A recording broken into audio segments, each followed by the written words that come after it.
We have been holding this briefing in the afternoon, so the switchover is, I think, is our majority view that we should switch to this new time.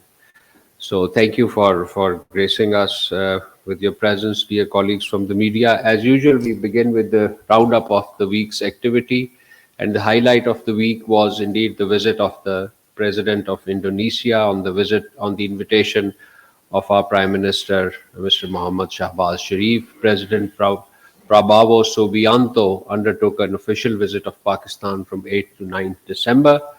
We have been issuing the press releases, but just to recap, that at the delegation level talks, the two sides discussed the entire spectrum of the bilateral relations. We resolved to elevate the bilateral partnership, particularly in trade, investment, defense, education, health, and technology, and to further collaborate on exploring untapped opportunities in agriculture, IT, defense, halal products, and skills developments. Views on regional issues and developments were also exchanged. The Prime Minister apprised the President of Indonesia on the situation in Jammu and Kashmir, as well as on the Jammu and Kashmir dispute. He expressed appreciation from President Prabowo's strong humanitarian leadership for the people of Gaza. Upon conclusion of the talks, 8 memorandums of MOUs were signed, focusing on higher education, scholarships, facilitation of small and medium businesses, national archives, libraries, narcotics control, health, and halal products. Besides this, the Chief of the Army Staff and the Chief of Defense Forces, Field Marshal Syed Asim Munir, also called on the President of Indonesia. Defense cooperation was the primary focus of these talks. Views were also exchanged on regional security and further promoting ties between the armed forces of the two countries. The President of Pakistan conferred Nishan-e-Pakistan, the highest civilian honor, on our valued guest from Indonesia. The two leaders also held a meeting to review bilateral ties, shared values, and future cooperation. At the conclusion of the visit, a joint statement was issued, which I'm sure you must have seen. The statement commemorated 75 years of our friendly cooperative ties. It called for expansion of diplomatic and economic relations, strengthening of interparliamentary relations, removal of trade barriers, and enhanced cooperation in service sector, Islamic finance, and halal foods. It took note of the global developments and regional issues, including the Jammu and Kashmir dispute and the dire humanitarian situation in Palestine. It reaffirmed the cooperation at a variety of multilateral forum, particularly of D8, where Indonesia will be assuming the chair in 2026. Our Deputy Prime Minister and Foreign Minister, Senator Mohammad Ishaq Dar, held 2 important telephone calls this week. On the 8th December, the Deputy Prime Minister and Foreign Minister spoke to the Foreign Minister of Iran, Mr. Abbas Araghchi. The two leaders discussed bilateral ties and regional developments. They also appreciated frequent high-level exchanges on matters of mutual interest and look forward to engagement during the upcoming International Forum of Peace and Trust in Ashgabat, Turkmenistan. On the 5th December, the Deputy Prime Minister and Foreign Minister held a telephone call with the Foreign Minister of Saudi Arabia, Prince Faisal bin Farhan Al Saud, during which the two leaders discussed regional developments, particularly in the context of Gaza. The Deputy Prime Minister strongly condemned Israel's unilateral plan to restrict Rafah crossing for the exit and entry of Gaza residents only, deeming it a clear violation of the peace plan and a move that undermines humanitarian access. Both leaders reaffirmed their commitment to ensuring unfettered aid to Gaza and advancing coordinated efforts towards lasting peace.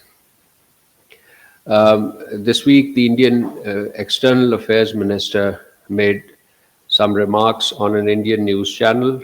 We categorically reject and condemn these highly inflammatory, baseless, and irresponsible comments. Pakistan is a responsible state, and all its institutions, including armed forces, are a pillar of national security, dedicated to safeguarding the sovereignty and territorial integrity of the country. The May 2025 conflict vividly demonstrated Pakistan's armed forces' professionalism as well as their resolve to defend the motherland and the people of Pakistan against any Indian aggression in a befitting, effective, and yet responsible manner. No amount of propaganda can belie this truth. The attempts by the Indian leadership to defame Pakistan state institution and its leadership are part of a propaganda campaign designed to distract the attention from India's destabilizing action in the region and beyond, as well as its state sponsored terrorism in Pakistan.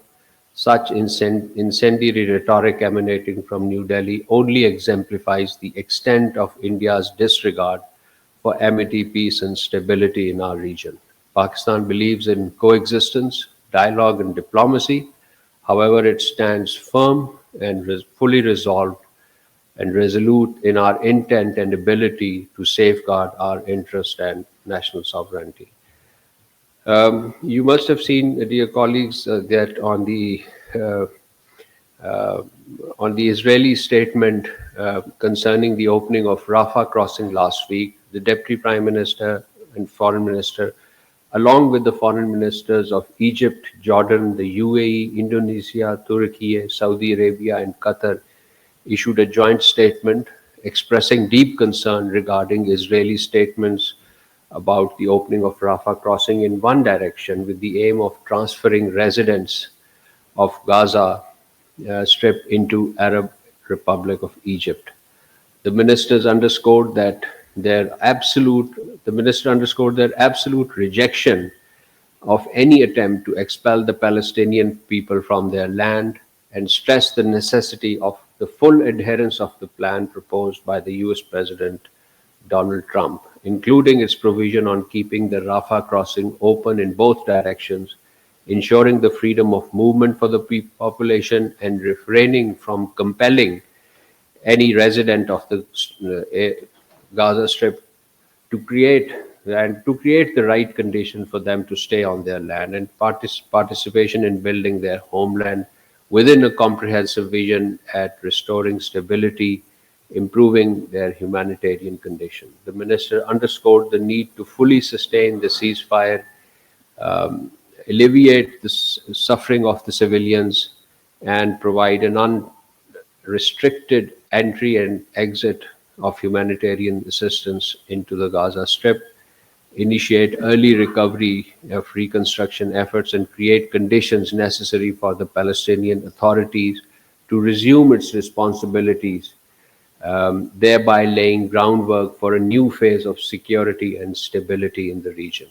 The ministers also reaffirmed readiness to continue working and coordinating with the United States and all regional and global stakeholders, implement fully the resolution 2803, UN Security Council resolution, that is, and all relevant earlier resolution, provide for groundwork for achieving a just, comprehensive, and sustainable peace in accordance with international legitimacy and two-state solution, which will lead to the establishment of an independent Palestinian state on the lines of June 1967, including the occupied territories in Gaza and the West Bank, with East Jerusalem, Al-Quds al-Sharif as its capital. Just this morning, we also issued a press release on the fourth bilateral political consultations between Pakistan and Tunisia, where our delegation was headed by Additional Foreign Secretary Ambassador Hamid Asghar, and the Tunisian side was headed by Director General Asia Ambassador Salim Ghariani. The areas discussed full spectrum of political cooperation.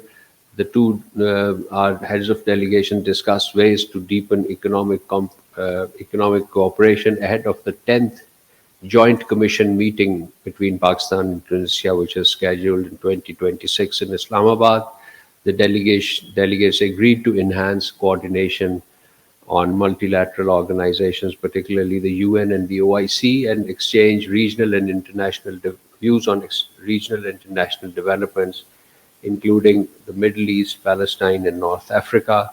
Additional Foreign Secretary Hamid Asghar also met Mohammed bin Ayad, the Secretary of the State of the Ministry of Foreign Affairs of Tunisia, and they agreed to further deepen the bilateral ties in all fields. So I'll end at that and open the floor for question and answer.